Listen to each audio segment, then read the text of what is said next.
Welcome back to my channel.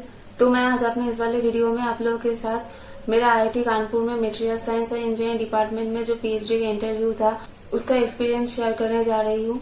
तो इसका जो एप्लीकेशन प्रोसेस है वो अप्रैल मई में चला था और इसका एप्लीकेशन फीस था 500 रुपीज और वुमेन्स कैंडिडेट के लिए कोई भी कंसेशन नहीं था। तो ये वाला इंटरव्यू बाकी दूसरा जो इंटरव्यूज हम देते हैं पीएचडी के लिए उससे काफी अलग था। जैसे हम दूसरे इंटरव्यूज में जब जाते हैं तो हमसे पूछा जाता है कि आपने कौन से वाले चैप्टर्स प्रिपेयर किया है अपने इंटरव्यू के लिए और फिर हमसे वही वाले चैप्टर से क्वेश्चंस पूछा जाता है। लेकिन इसमें ऐसा कुछ नहीं था। यहाँ पे हमको 10 क्वेश्चंस का आंसर करना था 10 मिनट में और ये वाले सारे क्वेश्चंस प्री डिसाइडेड थे।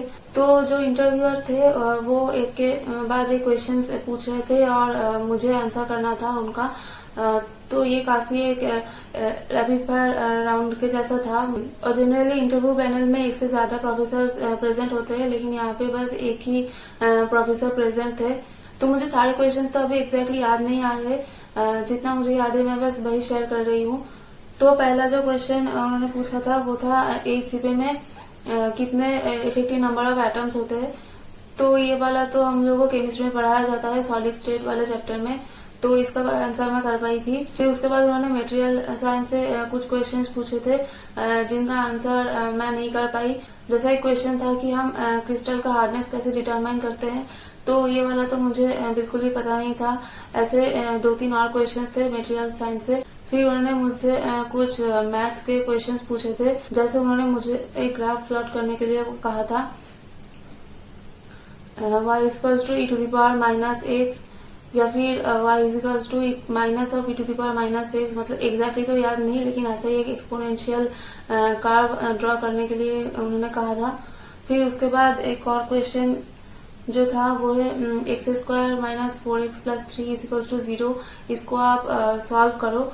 फिर एक और क्वेश्चन था ग्राफ से ही कि आप y इक्वल्स टू x² का ग्राफ प्लॉट करो और फिर x इक्वल्स टू 0 से x इक्वल्स टू 1 तक जो एरिया अंडर द कर्व है उसको आप डिटरमाइन करो। फिर उसके बाद एक और क्वेश्चन था कि 2 coins are tossed and what is the probability of getting head head और टेल टेल। तो यही कुछ क्वेश्चंस है जो मुझे अभी याद आ रहे हैं। तो ओवरऑल इस बार डिपार्टमेंट में इंटरव्यू देना मुझे इतना वर्थ नहीं लगा, क्योंकि जनरली क्या होता है जब हम इंटरव्यूज देते हैं तो हम लोग को प्रोफेसर्स के साथ इंटरेक्शन करने का एक मौका मिलता है, तो हम लोगों को कुछ चीजें सीखने को भी मिलती है जो हमको पता नहीं होता है।